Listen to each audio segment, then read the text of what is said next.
ఇక్కడ చదువుతూ ఉండగా వాక్యం వెంబడి వాక్యం మనం ముందుకు చదువుకొని ముందుకు కొనసాగుదాం.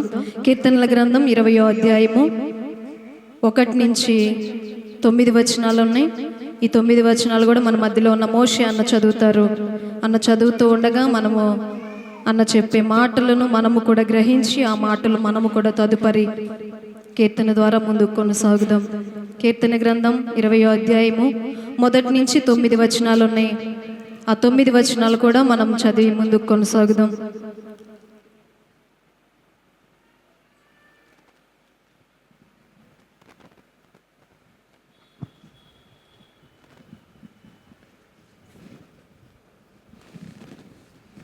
కీర్తనల గ్రంథం 20వ అధ్యాయం 1వ వచనం నుంచి 9 వరకు.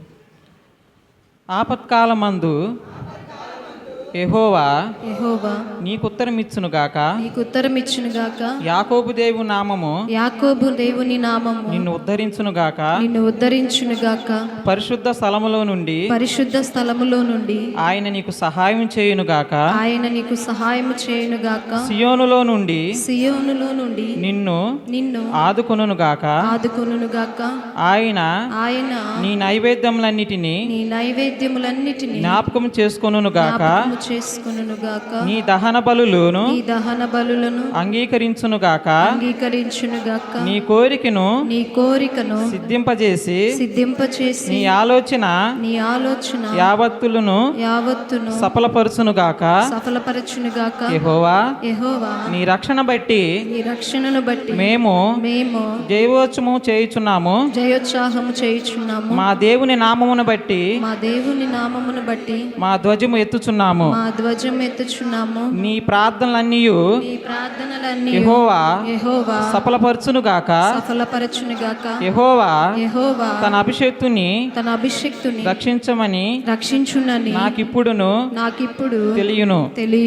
రక్షణాధారమైన తన దక్షిణ హస్త బలమును చూపును. తన పరిశుద్ధాకాశము నుండి అతనికి ఉత్తరమిచ్చును. కొందరు రథములను బట్టి కొందరు గుర్రములను బట్టి అతిశయపడుదురు. మనమైతే మన దేవుడైన యెహోవా నామాన్ని బట్టి అతిశయపడుదుము. వారు కృంగి నేల మీద పడి ఉన్నారు. మనము లేచి చక్కగా నిలుచుచున్నాము. యెహోవా రక్షించుము. మేము మొరపెట్టినప్పుడు రాజు మాకు ఉత్తరమిచ్చును గాక. దేవుడి చిన్న కీర్తనను చదివిన అన్న కుటుంబమును దేవుడు బలపరిచి ముందుకు నడిపించును గాక. ఆమేన్. జరిగించాడు. మనకి సఫలపరిచే దేవుడు మన ప్రార్థనను సఫలపరుస్తాడు. చక్కని మాట విన్నాం. మరి అలాగనే చిన్న బిడ్డ విషయంలో చక్కని సాక్ష్యాన్ని కూడా మనం ఆలకించాం. మరి అంత మాత్రమే కాదు, జ్ఞాపకం ఉంచుకోండి, మనకి వచ్చే ఆదివారం బలారాధన కార్యక్రమం జరగనుంది. మొదటి ఆదివారం శుక్రవారం రాత్రికి మనకు ఉపవాస ప్రార్థన జరిగింది. వాస్తవానికి శనివారం జరగాలి. మరి ఆ రాత్రి అంతా ఉంటే మళ్ళీ తెల్లారి ప్రార్థనలో మనకి, ఎందుకంటే కొన్ని పరిచర్యలు ఉన్నాయి కాబట్టి ప్రార్థనలు అయితే ఏకీభించవచ్చు, కానీ పరిచర్యల్లో పాల్గొనాలంటే అది కొంత కష్టంతో కూడుకుంది. వంట పరిచర్య అని ఇవన్నీ ఉంటాయి కాబట్టి అందుకని శుక్రవారం రాత్రికే మనం ఆన్లైన్ పేరు పెట్టుకుంటే శనివారం కొంత ఫ్రీగా ఉంటాం కాబట్టి ఆలోచన. కాబట్టి శుక్రవారం రాత్రికేమో మనకి ఆన్లైన్ పేరు జరిగింది. వచ్చే ఆదివారం మనకి ఆ బలారాధన కార్యక్రమం జరిగింది. అది గుర్తుంచుకోండి అమ్మ. ఎవరు నెక్స్ట్ మంత్ భోజనాలు మన ప్రభువును రక్షకుడైన యేసుక్రీస్తు వారి అతి శ్రేష్టమైనటువంటి నామంలో మీ అందరికీ కూడా నా హృదయపూర్వక వందనాలు. పరిశుద్ధ గ్రంథమైనటువంటి బైబిల్లో నుండి ఇర్మియా గ్రంథము, the book of Jeremiah, chapter 17 versus 17, 17వ అధ్యాయం 17వ వచనం చదువుకుందాం. ఆపత్కాలమందు నీవే నాశ్రయము, నాకు అధైర్యము పుట్టింపకము, నన్ను సిగ్గుపడనీయక. చాలు చదవబడినటువంటి లేఖన భాగాల్లో ఇర్మియా గ్రంథము 17వ అధ్యాయము 17వ వచనంలో ఆయన చెప్తున్నటువంటి మాట ఏమిటంటే, ఆపత్కాలమందు నీవే నాకు ఆశ్రయము. ప్రియమైనటువంటి దేవుని బిడ్డలారా, ఆపత్కాలంలో ప్రభువు మనకేంటట? ఆశ్రయము. సాధారణంగా మనం గమనిస్తే చిన్నపిల్లలు ఉన్నారు, వారు తమ తల్లిని ఆశ్రయిస్తారు. లేదంటే ఒక పేషెంట్ ఉన్నాడు, ఒక రోగి ఉన్నాడు, ఎవరైనా ఆశ్రయిస్తాడంటే ఒక డాక్టర్ని ఆశ్రయిస్తాడు. అలాగే భక్తులైన ప్రతి ఒక్కరూ కూడా దేవుణ్ణి ఆశ్రయించేటటువంటి వారిగా ఉండాలి. ఆయనను ఆశ్రయించేటటువంటి వారిగా, ఆపద కలిగినప్పుడు ఆయనను దరిచేరేటటువంటి వారిగా మన జీవితాల్లో ఉండాలి అంటున్నాడు. మరి నిజంగా కీర్తన 46:1 కానివ్వండి, లేదంటే 7 కానివ్వండి, 59:16 కానీ, వీటన్నిటిలో కూడాను ఆయన ఆశ్రయించవలసినటువంటి విధానాలను ఆయన తెలియపరుస్తాడు. అయ్యా, నా పదలో నీవే నాకు ఆశ్రయము, నా కష్టకాలంలో నీవే నాకు ఆశ్రయము. మరి నిజమే, మన జీవితాల్లో ఆయన మనకు ఆశ్రయముగా ఉండాలి. పాత నిబంధన కాలంలో మనం గమనిస్తే కొన్ని ఆశ్రయపురాలని కూడా ఉన్నాయి. ఆశ్రయపురాలు ఏర్పాటు చేశారు. ఎవరైనా పొరపాటు చేసినప్పుడు, ప్రాణాల మీదకి వచ్చినప్పుడు, ఎవరైనా హత్య చేయడానికి ప్రయత్నం చేసినప్పుడు ఆశ్రయపురములను ఆశ్రయించేటటువంటి వారు. అయితే ఆయనను ఆశ్రయించేటటువంటి వారికి, ఆయనను ఆశ్రయించేటటువంటి భక్తులకి దొరికేటటువంటి మేలులు ఏమిటో కొన్ని మేలులు ఈ మధ్యాహ్న కాల సమయంలో జ్ఞాపకం చేసుకుని ముందుకు కొనసాగటానికి ప్రయత్నం చేద్దాం. మరి ఎవరైతే ఆయనను ఆశ్రయిస్తారో, ఎవరైతే ఆయనను ఆశ్రయించేటటువంటి వారిగా ఉంటారో, అటువంటి వారికి కలిగేటటువంటి మేలులు ఏమిటో కొన్ని మేలులు మనం జ్ఞాపకం చేసుకుని ముందుకు వెళ్ళటానికి ప్రయత్నిద్దాం. మరి నిజముగా మొట్టమొదటిగా ఆయనను ఆశ్రయించేటటువంటి వారికి కలిగేటటువంటి మేలు ఏమిటంటే, ఆయనను ఆశ్రయిస్తే మనము బ్రతుకుతాము అంట. దేవునికి స్తోత్రం కలుగును గాక. హల్లెలూయా, హల్లెలూయా. ఎవరైతే ఆయనను ఆశ్రయిస్తారో వారు ఏంటంట? బ్రతుకుతారు. చూడండి, ఆమోసు గ్రంథంలో అంటాడు, ఆమోసు గ్రంథం 5వ అధ్యాయము, the book of Amos chapter 5 verses 6, 6వ వచనం చదువుకుందాం. చూడండి, యెహోవాను ఆశ్రయించుడి, అప్పుడు మీరు బ్రతుకుదురు. ఎవరిని ఆశ్రయించాలంట? యెహోవాను ఆశ్రయించాలి. అప్పుడు మీరు ఏమవుతారంటే బ్రతుకుతారు. యెహోవాను ఆశ్రయించకపోతే బ్రతకమా? ఆయన ఆశ్రయించలేకపోతే జీవితం లేదా అంటే, యెహోవాను ఆశ్రయించకుండా బ్రతికేటటువంటి బ్రతుకు అసలు బ్రతుకే కాదు. అందుకే భక్తుడు ఒక పాటలో పాడతాడు, నీవు లేని రోజు అసలు రోజే కాదయ్యా. భక్తులైన ప్రతి ఒక్కరూ కూడా ఆయనను ఆశ్రయించి బ్రతకవలసిందే. అక్కడ అన్నాడు, యెహోవాను ఆశ్రయించండి, అప్పుడు మీరు బ్రతుకుతారు. మన జీవితాలలో ఎందుకు ఆ మాటను ఆయన తెలియపరిచాడంటే, చాలా మంది బ్రతికున్నారు అన్నటువంటి పేరే గాని మృతులే. ప్రకటన గ్రంథంలో అంటాడు, మీరు పేరుకు మాత్రం జీవించి ఉన్నారు కానీ మీ క్రియలు ఏమై ఉన్నాయి? మృతమై ఉన్నాయి. ఈరోజు చాలా కుటుంబాల్లో మనం గమనిస్తే ఎలా ఉన్నాయంటే, పైకి నలుగురిలో ఉన్నప్పుడు నవ్వుతూ ఉంటున్నారు, ఇంట్లోకి వెళ్తే సమాధిలో పెట్టినటువంటి శవాల్లాగా వాళ్ళ పరిస్థితి ఉంటుంది. సమస్యలు అలాగ ఉన్నాయి, పరిస్థితులు అలాగ ఉన్నాయి. నలుగురిలో కలిసినప్పుడు నవ్వుతున్నారు, పలకరిస్తున్నారు, కానీ ఇంట్లోకి వెళ్తే భార్యాభర్తకు మాట ఉండదు, ఇంట్లోకి వెళ్తే తల్లిదండ్రుల పిల్లలకు మాట ఉండదు. అంటే ఏంటంటే వాళ్ళు చచ్చినటువంటి వారి వలె బ్రతుకుతా ఉన్నారు. ఒకానొకసారి పరిశుద్ధ గ్రంథంలో అంటాడు, మీరు పాపముల ద్వారా, అపరాధముల ద్వారా చచ్చినటువంటి వారై ఉండగా క్రీస్తు తనతో కూడా ఏం చేశాడు? బ్రతికించాడు అంటాడు. ఆయనను ఆశ్రయించకపోతే మనం ఆయన ఆశ్రయం లేకుండా బ్రతకలేమండి. చేప ఉంది. చేప నీటిని ఆశ్రయించకుండా బ్రతకగలిగిద్దా? బ్రతకలే. ఏదో ఒక నీరు, సముద్రపు నీరు, కాలువ నీరు, సరస్సు నీరు, నది నీరు, ఏదో ఒక నీరు అనేది ఉండాలి చేపకి. అది దాని లక్షణం. అలాగే ఆత్మీయుడైనటువంటి మన లక్షణం ఏమిటంటే ఆయనను ఆశ్రయించకుండా బ్రతకలేం. మీరు యెహోవాను ఆశ్రయించుడప్పుడు మీరు బ్రతుకుతారు. ఉదాహరణకి పరిశుద్ధమైన గ్రంథమైనటువంటి బైబిల్లో మత్తయి సువార్త 9వ అధ్యాయంలో యాయీరు అనేటటువంటి ఒక వ్యక్తి మనకు కనపడతారు. ఆ వ్యక్తి ఒక్కగానొక్క కుమార్తె చావ సిద్ధంగా ఉంటుంది.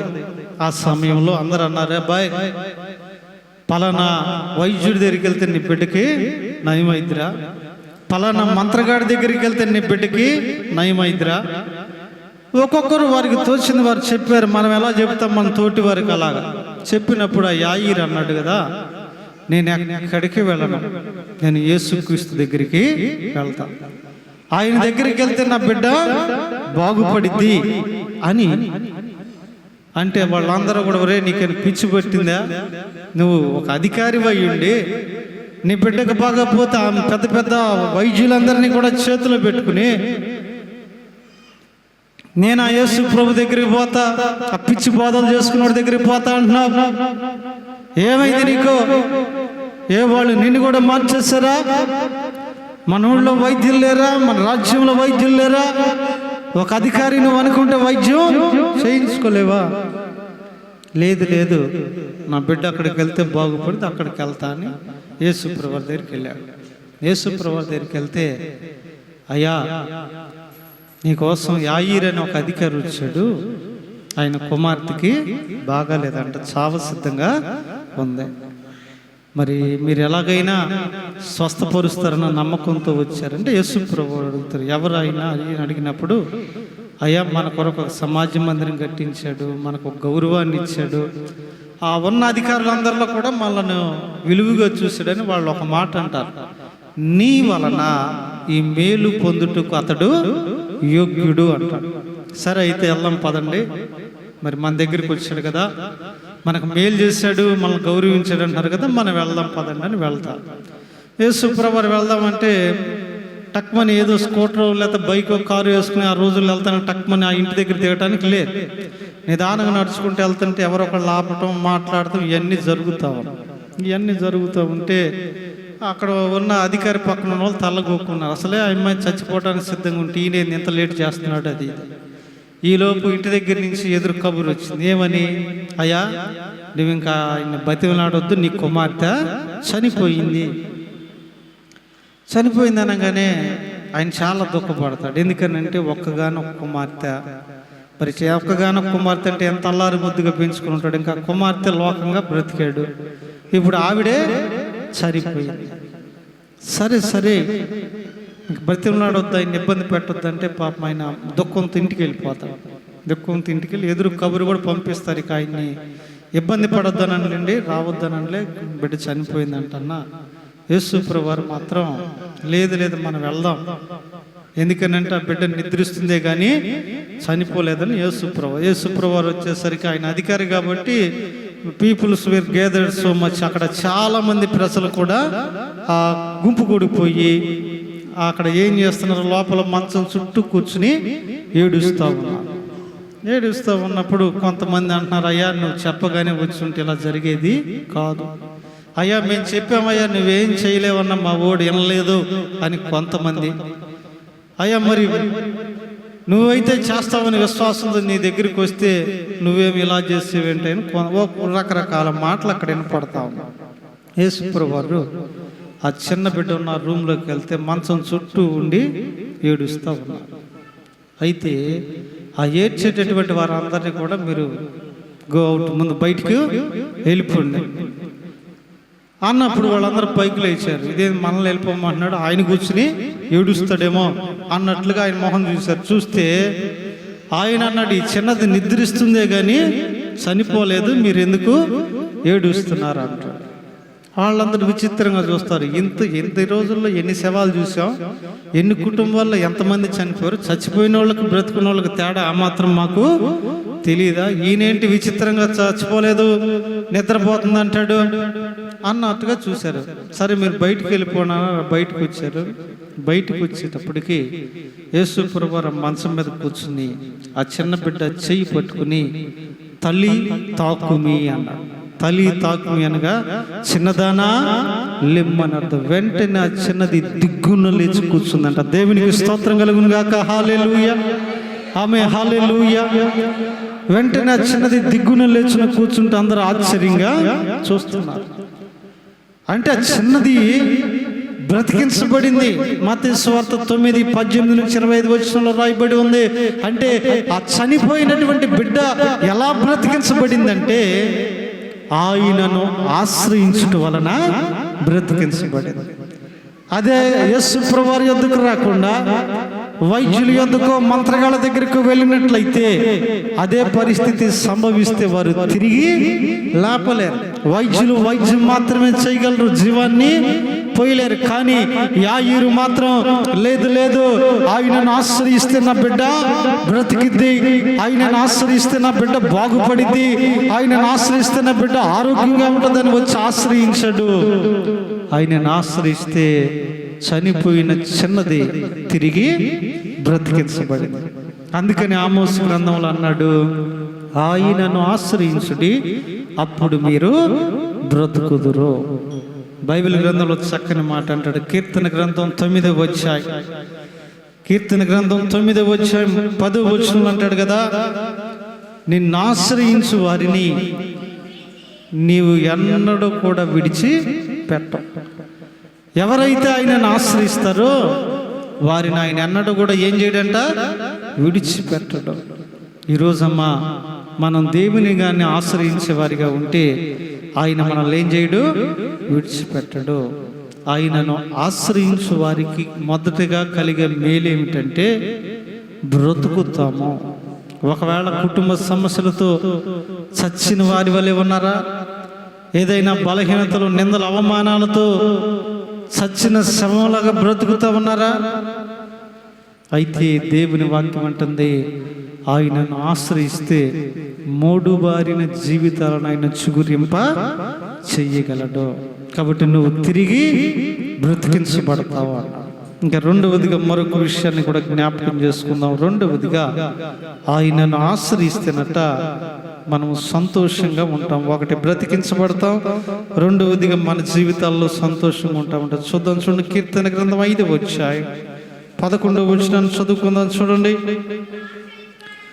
నిన్ను ఆశ్రయించు వారందరూ సంతోషించుదురు. చాలని రెండవదిగా దేవునిని ఆశ్రయించే వారు ఎలాగుంటారు అంటే సంతోషిస్తారు.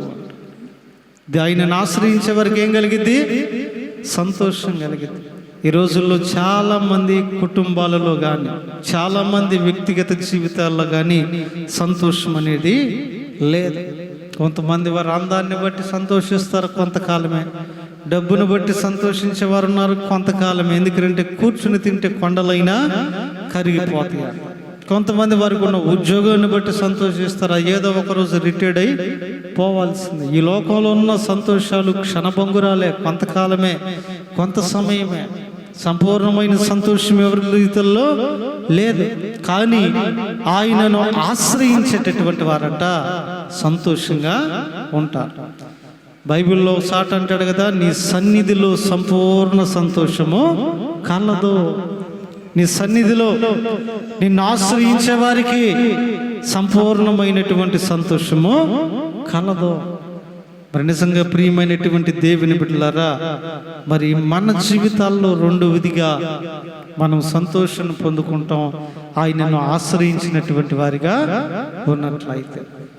బైబిల్ గ్రంథంలో పొట్టి జక్కయ్య మనందరికీ కూడా తెలుసు. అతని పేరు పొట్టి జక్కయ్య అయినా బైబిల్లో అతనికి మరొక మాట అన్నాడు, ఏమంటే పాపి అయిన జక్కయ్య. బైబిల్లోనే పాపి అయిన జక్కయ్య అని రాయటానికి ఇష్టపడ్డారంటే వ్యక్తిగతంగా ఇంకా చండాలంగా ఆయన అనుకుంటారు. మంచి ఉద్యోగం ఉంది కానీ పాపి అయిన జక్కయ్య అని పేరుంది. అటువంటి వాడికి సంతోషం ఉంటుంది ఇంట్లో. ఎంతమంది అతన్ని తిడుతున్నారు, ఎంతమంది ఓస్తా ఉన్నారు. వీడు ఇలా అంటాడు అలా అంటాడు అని ఎంతమంది అని తిడతా ఉంటే వాడికి ఇంట్లోకి వచ్చిన తర్వాత ఇంట్లో నెమ్మది ఉంటుందా, సంతోషం ఉంటుందా? ఉండదు. పైకి నటిస్తున్నాడు సంతోషంగా, మంచి వస్త్రాలు వేసుకుని ఆ ఉద్యోగాన్ని బట్టి తిరిగి పన్నులు వసూలు చేస్తా సంతోషంగా ఉన్నవాడిలాగా నటిస్తున్నాడు. అతని జీవితంలో సంతోషం లేదు. ఒకనొక రోజు యేసుప్రభువు వారు వచ్చాడు, నీ ఇంటికి రావాలన్నాడు. వెళ్ళాడు. ఇంటికి వెళ్ళిన తర్వాత నీ ఇంటికి రక్షణ వచ్చింది అన్నప్పుడు ఆ ఇంట్లో ఏం కలిగిందంటే మొదటిసారిగా రక్షణ సంతోషం ఆ ఇంట్లో కలిగింది. ఎప్పుడు ఆ ఇంట్లో సంతోషం లేదు, ఎప్పుడు ఆ ఇంట్లో ఆనందం లేదు. ఎప్పుడైతే యేసుప్రభువు వారు ఆ ఇంటికి వచ్చాడు, ఎప్పుడైతే నీ ఇంటికి రావాలని యేసు అడగగానే జక్కయ్య ఆశ్రయించే ఆయనను ఆశ్రయించడు, ఆ ఇంటికి రక్షణ సంతోషం అనేది వచ్చింది. ఈరోజు రెండవదిగా యెహోవాను ఆశ్రయించే వారికి ఏం కలిగిద్దంటే సంతోషం కలిగిద్ది. చాలా కుటుంబాల్లో సంతోషం అనేదే లేదు.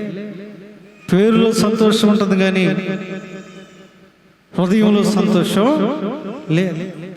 పేరులో ఆనందం ఉంటుంది కానీ హృదయంలో ఆనందం లేదు. కానీ దేవుని వాక్యం అంటుంది, ఆయనను ఆశ్రయించు వారికి సంతోషము కలుగును.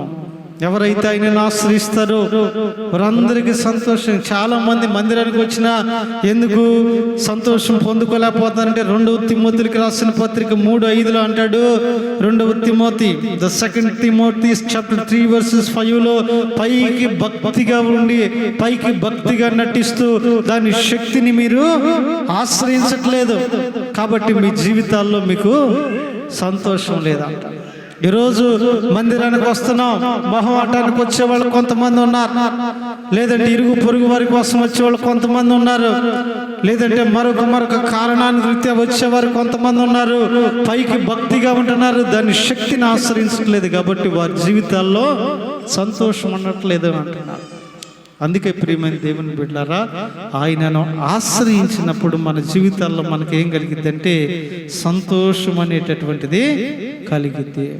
ఈరోజు సంతోషం లేక బాధపడుతూ ఉన్నట్లయితే, ఈరోజు విచారంగా నీవు ఇబ్బంది పడుతూ ఉన్నట్లయితే ప్రభు అంటున్నాడు కదా, నేను నీకు సంతోషంగా ఎలాగో తెలుసా, నన్ను ఆశ్రయించినప్పుడు. ఎంతమంది పరిశుద్ధ గ్రంథంలో ఆయనను ఆశ్రయించి సంతోషం పొందుకున్న వారు లేనారండి? 18 సంవత్సరాల నుంచి నడుము వంగిపోయిన స్త్రీ ఆయనను ఆశ్రయించి సంతోషం పొందుకోలేదా? 12 ఏళ్ల నుండి రక్తస్రావంతో బాగుపడుతున్నటువంటి స్త్రీ ఆయనను ఆశ్రయించి సంతోషం పొందుకోలేదమ్మా. నీ బాధ నివారణ అయిందని యేసుప్రభువు రమ్మంటే ఆమె సంతోషించిద్దా, ఏడ్చిద్దా? సంతోషమే కదా. 12 సంవత్సరాల నుండి ఇబ్బంది పోతే, 18 సంవత్సరాల నుండి ఉన్న బలహీనత పోతే, 38 సంవత్సరాల నుండి ఉన్న బలహీనత పోతే, పుట్టిన మొదలు ఉన్నటువంటి బలహీనతలు విడిచిపోతే వారికి సంతోషం కాదా? ఎలాగా సంతోషం వారి జీవితాల్లో పొందుకున్నారంటే the trust on the lord. వారు ఆయనను ఆశ్రయించుట వలన, ఒకటి ఆయన ఆశ్రయించుట వలన బ్రతుకుతాము, ఆయన ఆశ్రయించుట వలన సంతోషంగా ఉంటాము. మూడవదిగా ఆయనను ఆశ్రయిస్తే మన జీవితాల్లో ఉండటం మనకు నెమ్మది కలిగిద్ది. 2వ దినవృత్తాంతాల గ్రంథము, పరిశుద్ధ గ్రంథమైనటువంటి బైబిల్లో ద సెకండ్ క్రోనికల్ చాప్టర్ 14 14వ అధ్యాయం 17వ వచనం చివరిలో అంటాడు కదా మాటను. ఆ 17వ అధ్యాయం చివరిలో ఆయన అనేటటువంటి మాట ఏమిటి అంటే, ఆయనను ఆశ్రయించినందువలన మనము ఎలాగ ఉన్నాము అంటే సంతోషముగా ఉన్నాము అంటాడు. ఇదిగో ఆ 7వ వచనంలో ఆయన అంటాడు, 7వ వచనం మధ్యలో అంటాడు కదా, ఆశ్రయించినందున ఆయన మన చుట్టూ నెమ్మది కలుగజేశాడు అంటాడు. ఆయనను మనం ఆశ్రయించినందువలన ఆయన మన చుట్టూ కూడా దేన్ని కలుగజేశాడంట? నెమ్మది కలుగజేశాడు. ఈ రోజుల్లో నెమ్మది లేనటువంటి జీవితాలు ఎన్నో, నెమ్మది లేనటువంటి కుటుంబాలు ఎన్నో, నెమ్మది లేనటువంటి బ్రతుకులు ఎన్నో మన జీవితాల్లో చూస్తూ ఉన్నాం. కానీ ఆయనను ఆశ్రయించినటువంటి వారికి ఆయన ఏం కలగజేస్తాడంటే నెమ్మది కలగజేస్తాడు. అక్కడ యోధా ప్రజలు అంటున్నారు కదా, మన దేవుడైన యెహోవాను మనం ఆశ్రయించితిమి. మన దేవుడైన యెహోవాను మనం ఆశ్రయించినందువలన ఆయన మనకు నెమ్మది కలుగజేశాడు. ఈరోజు కుటుంబాల్లో నెమ్మది లేదు, వ్యక్తిగత జీవితాల్లో నెమ్మది అనేటటువంటిది లేదండి. ఈరోజు అనుకుంటున్నారు కోట్లు కూడబెట్టి డబ్బు నెమ్మది ఉంది, ఆస్తి ఐశ్వర్యాలు సంపాదిస్తే నెమ్మది ఉంది, ప్రశాంతంగా బ్రతకొచ్చు, జీవించవచ్చు అనుకుంటున్నారు. కానీ వరకు కూడా ఈ రోజుల్లో చాలా మందిని జ్ఞాపకం చేసుకుంటే నెమ్మది లేకుండా రోడ్లు పట్టుకుని కుటుంబాలు వదిలేసి తిరుగుతున్న వారు లేకపోవాలి. నిన్న ఆ లెమన్ టీ వాడు తాగుదామని సెంట్రల్ బేకరీలో తాగి బయటకు వస్తుంటే ఎవరో వయసులో పెద్ద ఆవిడ పొట్ట మీద చేసి, బాబు ఆకలి అవుతుంది, 10 రూపాయలు ఉంటే టీ అన్నా తాగుతాను. నేను అన్నాను, సరేలేమ్మా, ఎక్కడ ఏ ఊరి మీద అన్నా అంటే ఆ విజయవాడ పక్కన ఏదో ఊరు చెప్పింది. మరేంటి ఇక్కడికి ఎందుకు వచ్చారు? నాకు ఏయో బాధలు ఉన్నాయిలేయో వచ్చాను. అప్పుడు నేను అన్నాను, అమ్మా 10 రూపాయలు కాదు, మీకు ఛార్జీ ఎంతో చెప్పండి, ఛార్జీ డబ్బులు ఇస్తా, మీ ఇంటికి వెళ్ళిపోయినాను. నా ఇంటికి నేను వెళ్ళలేనయ్యా. నీకు ఎవరు లేరంటే ఎందుకు లేరు? నాకు 2 అబ్బాయిలు 2 అమ్మాయిలు ఉన్నారు. వాళ్ళు చూడలేరంటే ఎందుకు చూడలేరు? వాళ్ళు అందరికీ కూడా 5 ఎకరాల పొలాలు ఉన్నాయి, అందరూ కూడా మంచి స్థిరపడిన వాళ్ళు, పిల్లలిద్దరూ ఉద్యోగం చేస్తున్నారు. అది మరి అయితే చక్కగా ఉండొచ్చు కదమ్మా అంటే, అయ్యా అక్కడ నేను నెమ్మదలేక ఇలా ఊళ్ళు పట్టుకుని తిరుగుతున్నాను. 2 కొడుకులు ఉన్నారు, 2 కోడళ్ళు ఉన్నారు, ఆస్తిపాస్తులు ఉన్నాయి, కానీ ఇంట్లో ఏమి లేదు,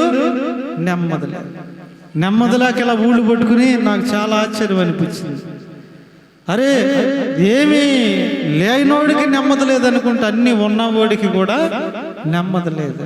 ఆవిడికి ఏ బాధ ఉన్నాయో, ఇంట్లో ఆ బిడ్డలతో ఏ కష్టాలు ఉన్నాయో కానీ ఏమీ లేదంట, నెమ్మది లేక అట్లా ఊళ్ళు పట్టుకుని తిరుగుతున్నానయ్యా. ఈరోజు ఈ ఊళ్ళో తిరుగుతున్నా, రేపు నడుచుకుంటా పోతా ఏ ఊరు వస్తే ఆ ఊరు. ఏదో ఒకరోజు అక్కడొక్కట పోతే ఆధార్ కార్డు ఉంది కాబట్టి ఇంటికి తీసుకెళ్తా, అప్పుడే నెమ్మది అంటున్నాం. పోయినప్పుడే నెమ్మది అంట. 10 రూపాయలకి ఒక 50 రూపాయలు ఇస్తుంటే 50 రూపాయలు వద్దులే, నాకు 10 రూపాయలు చాలా. అసలు నాతో పలకరించినోడు కూడా లేడు. నువ్వు పలకరినన్నా పలకరించావు, నేను అసలు సాధారణ పలకరియను. ఏదో మొహం చూసి ఏదో పలకరించాలనిపించి గబాలన పలకరించాను. నువ్వు పలకరించావయ్యా. చాలామంది అయిన వాళ్ళు నన్ను చూసి కూడా పలకరియలేకపోయారు. విజయవాడలో తిరుగుతుంటే ఎక్కడో ఊరిగానే వస్తే కనీసం మొహం చూసి ప్రేమతో పలకరించిన 10 రూపాయలే చాలని 10 రూపాయలే. ఈ రోజుల్లో నెమ్మది లేదు. కట్టుకున్నవాడి వల్ల నెమ్మది లేదు, కడుపును పుట్టిన బిడ్డల వల్ల నెమ్మది లేదు, రక్త సంబంధికుల వల్ల నెమ్మది. అసలు వాళ్ళు ఇంకా ఎక్కువ పొడిసి చంపేస్తా ఉంటారు. అందుకని యెహోవాను ఆశ్రయిస్తే మనకేం కలిగిద్దంట? నెమ్మది కలిగిద్ది. మీ తర్వాత చదువుకునే న్యాయాధిపతుల గ్రంథం 9వ అధ్యాయం 15వ వచనంలో, చెట్లన్నీ కూడా మాకు రాజు కావాలి, మాకు ఒక అధికారి కావాలి అని అవి ప్రయాసపడి అంజూరపు చెట్టును అడుగుతాయి, ఒలివ చెట్టును అడుగుతాయి. ఈ రీతిగా చెట్లను అడుగుతున్నప్పుడు అవి అంటే కదా, మేము దేవునికి మాధుర్యాన్ని పంచాలి కాబట్టి మేము నీ మీద అధికారిగా ఉన్న అటు ఇటు ఓగలేమలే, మా కొద్ది పదవులను తప్పుకుంటాం. చివరికి మొండల చెట్టు దగ్గరికి వెళ్ళి అడుగుతాయి. అంటే మొండల చెట్టు దగ్గరికి వెళ్ళి అడిగితే ఆ మొండ చెట్టు ఏమంటుందో తెలుసు? అక్కడ మీరు వచ్చి నా నీడను ఆశ్రయించుడి, కానీ నాలో నుండి అగ్ని బయలుదేరును అంటున్నా. నేనైతే రాజుగా ఉంటా, నన్ను ఆశ్రయంగా ఉండమంటే ఉంటా, కానీ నాలో నుండి ఏమొస్తాయి? అగ్ని బయలుదేరు. అగ్ని ఏం చేస్తుంది? కొత్త నిబంధనలో ధనవంతుడు చచ్చిపోయి వెళ్ళిపోయాడు. వెళ్ళిపోయిన తర్వాత అయ్యా అక్కడ ఏ అగ్నితో ఏం పడుతున్నాడంట? వేదన పడతా ఉన్నాడు. అయ్యో ఈ వేడి నేను తట్టుకోలేకపోతున్నా, ఈ వేదన నేను. ఒక మాట అంటాడు, లాజరు అబ్రహాము రొమ్మున నెమ్మది పొందుకుంటున్నాడు. కురుపులు గిక్కుంటూ కుక్కలకేసినటువంటి రొట్టె ముక్కలు తిన్నవాడు నెమ్మది ఎరుకుంటున్నాడు, నెమ్మదిగా ఉన్నాడు. దర్జాగా బ్రతికిన ప్రాణమా తినుము సుఖించమన్నవాడు యాతన. ఎందుకనంటే వీడు ఆశ్రయించింది ధనాన్ని ఆశ్రయించాడు, వీడు ఆశ్రయించింది లోకాన్ని ఆశ్రయించాడు, కానీ లాజరు ఆయనను ఆశ్రయించాడు కాబట్టి నెమ్మదిగా ఉన్నాడు. నిజమే ప్రియమైన దేవుని బిడ్డలారా, ఈరోజు మనము ఆయనను ఆశ్రయిస్తేనే మన కుటుంబాల్లో నెమ్మది. సంపాదించిన ధనం వల్ల, సంపాదించిన కూడబెట్టిన ఆస్తిపాస్తుల వల్ల నెమ్మది ఉంటుంది అనుకుంటున్నావేమో. వాటి ద్వారా నెమ్మది కొంతకాలమే, కానీ దేవునిని ఆశ్రయించినటువంటి వారు యహలోకంలో తమ శరీరాన్ని విడిచిన పరలోకంలో కూడా ఎలాగుంటారు? నెమ్మదిగానే ఉంటారు. అందుకని ఆయనను ఆశ్రయిస్తే మూడవదిగా ఏం కలిగిద్ది అంటే నెమ్మది కలిగిద్ది. ఒకటి బ్రతుకుతాం, రెండవదిగా సంతోషాన్ని పొందుకుంటాం, మూడవదిగా నెమ్మదిని పొందుకుంటాం. నాలుగవదిగా మరొక మాట కూడా జ్ఞాపకం చేసుకుందాం. ఆయనను ఆశ్రయిస్తే మన జీవితాల్లో ఎలాగుంటాము అంటే వర్ధిల్లుతాము అంట. ఆయన ఆశ్రయిస్తే ఏంటట? వర్ధిల్లుతాం. 2వ దినవృత్తాంతాల గ్రంథము 26వ అధ్యాయం, the book of 2nd Chronicles chapter 26 verses 5. 5వ వచనాన్ని చదువుకుందాం, చూడండి. ఆ దేవుని ప్రత్యక్షత విషయమందు తెలివి కలిగిన జకర్యా దినములలో అతడు దేవునిని ఆశ్రయించెను. అతడు యెహోవాను ఆశ్రయించినంత కాలము దేవుడు అతని వర్ధిల్లజేసెను. దేవునికి స్తోత్రం కలుగును గాక. హల్లెలూయా, ఆమేన్, హల్లెలూయా. అక్కడ రాయబడిన మాట, అతడు యెహోవాను ఆశ్రయించినంత కాలం కూడా దేవుడు అతన్ని ఏం చేస్తా ఉన్నాడంట? వర్ధిల్లింప చేస్తానే ఉన్నాడు, వర్ధిల్లుతానే ఉన్నాడు, దీవించబడతానే ఉన్నాడు.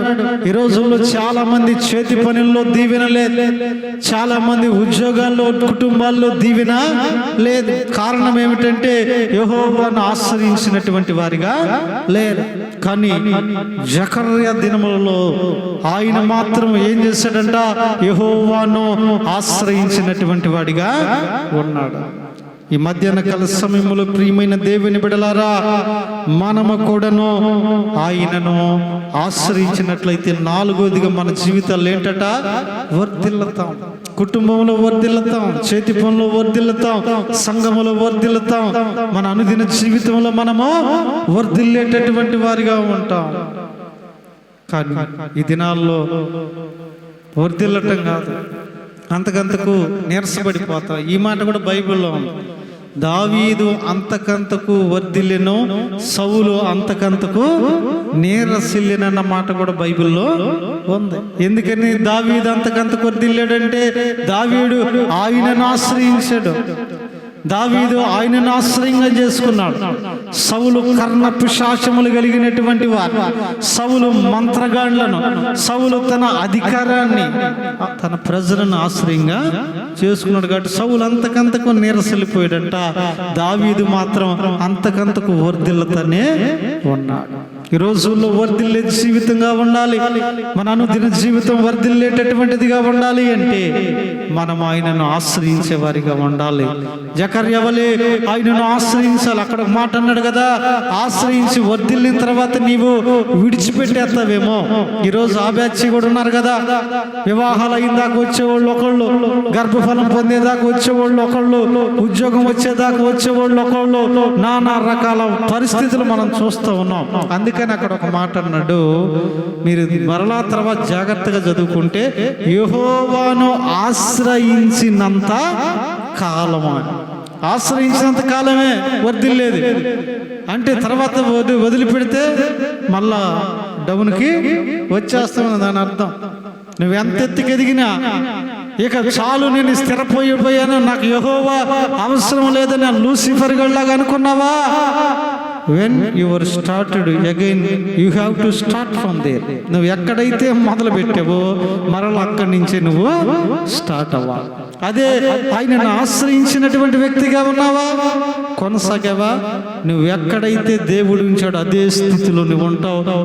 అంతకన్నా ఎత్తైన స్థితిలోనికి దేవుడు తీసుకుని వెళ్తాడు. బైబిల్ గ్రంథాలు అందరూ చూడవలసిన ఒక మాట ఉంది, చూడండి. ముగింపులోకి వెళ్దాం. కీర్తన గ్రంథము పరిశుద్ధ గ్రంథమైనటువంటి బైబిల్లో మనం జ్ఞాపకం చేసుకున్నట్లయితే కీర్తన గ్రంథంలో ఒక మాట అంటాడు. కీర్తన గ్రంథము 34 అధ్యాయం, the book of Psalm chapter 34 verses 10, 10వ వచనం చూడండి. సింహపు పిల్లలు లేమి గలవై ఆకలి కొనును, యెహోవాను ఆశ్రయించు వారికి ఏ మేలు కూడా కొదువైలేదు. ఏమండి, ఎంత గొప్ప మాట. సింహపు పిల్లలు కూడా అడవిలో కొన్నిసార్లు ఆకలిగా ఉంటాయేమో, వాటికి ఏమీ దొరకక, కానీ యెహోవాను ఆశ్రయించే వారికి ఏ మేలు కూడా కొదువైలేదు. ఆయనను ఆశ్రయించినటువంటి వారికి ఏది అవసరమో దాన్ని ప్రభు ముందుగానే ఏర్పాటు చేస్తున్నాడు. ఏది ఇవ్వాలో దాన్ని ముందుగానే ఆయన ఎరిగినటువంటి వాడిగా ఉన్నాడు. కాబట్టి ప్రియమైనటువంటి దేవుని బిడ్డలారా, మన జీవితాలలో ఇదిగో ఆయనను ఆశ్రయించిన వారిగా మనం ఉన్నట్లయితే ఏ మేలు కూడా మన జీవితాల్లో కొదువుగా లేదంట. అందుకే 4వదిగా ఆయనను ఆశ్రయించినటువంటి వారు ఏమవుతారట? వర్ధిల్లుతారు. ఆయనను ఆశ్రయించిన వారు దీవించబడతారు. ఆయన ఆశ్రయించే వారు ఫలించే మొక్కగా ఉంటారు. పచ్చని వాడబారనటువంటి మొక్క వలె వారి జీవితాల్లో ఉంటారు. అందుకని చదవనవసరం కీర్తన 31:19 అంటాడు, నీ యందు భయభక్తులు గల వారి నిమిత్తం, నిన్ను ఆశ్రయించే వారి నిమిత్తం నీవు సిద్ధపరిచిన మేలు ఎంతో గొప్పది అంటాడు. ఎంత గొప్ప మాట అండి. ఎవరైతే నిన్ను ఆశ్రయించారో వారి కొరకు ఏ మేలు?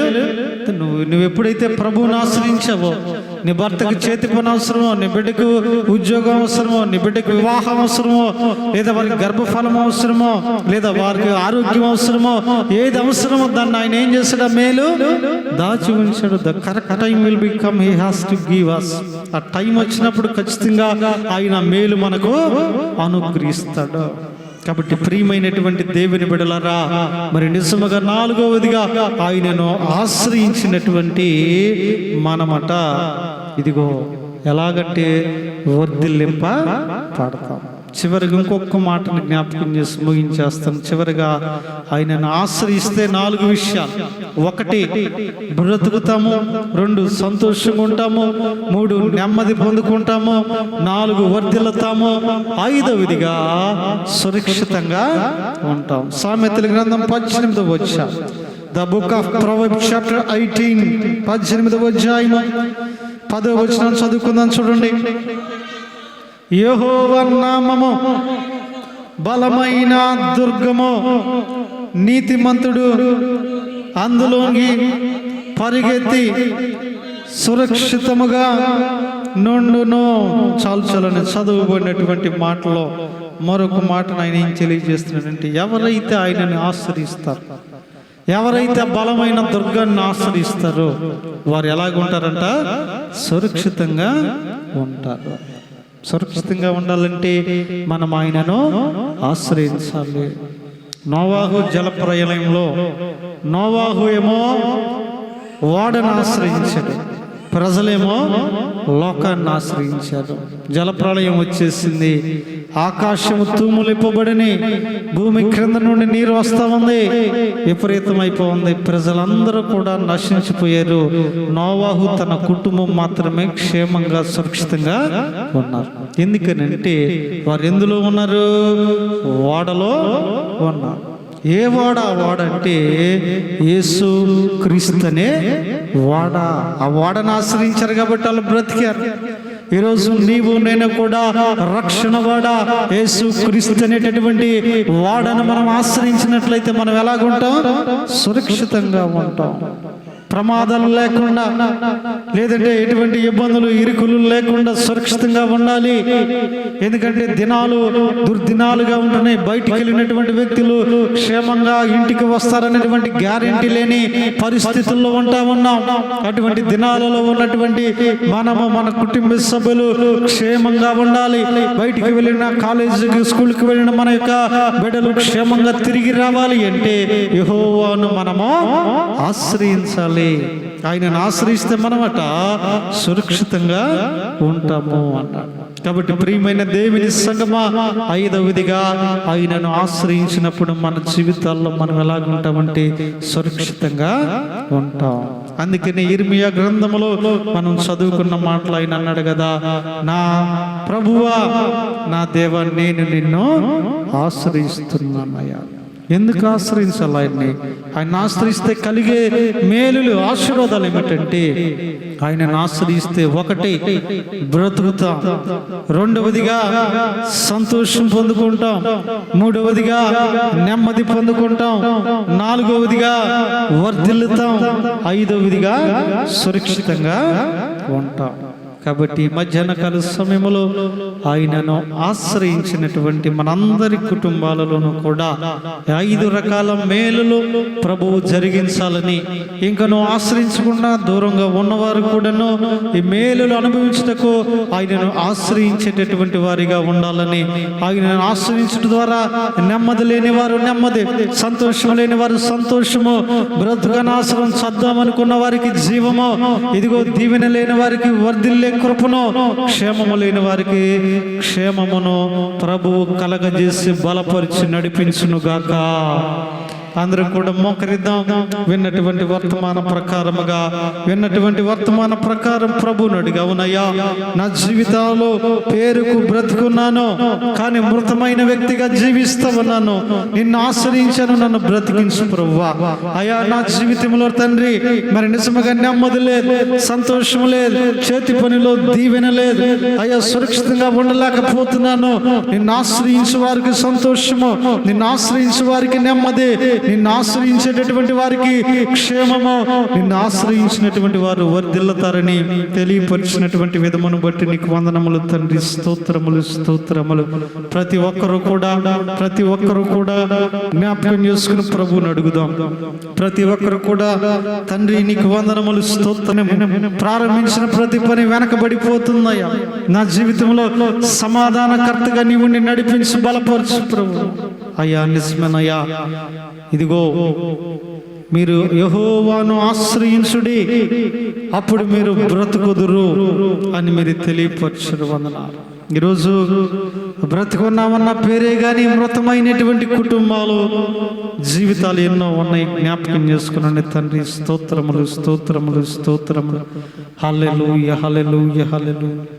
పరిశుద్ధుడా నీ నామానికి వందనములు తండ్రి.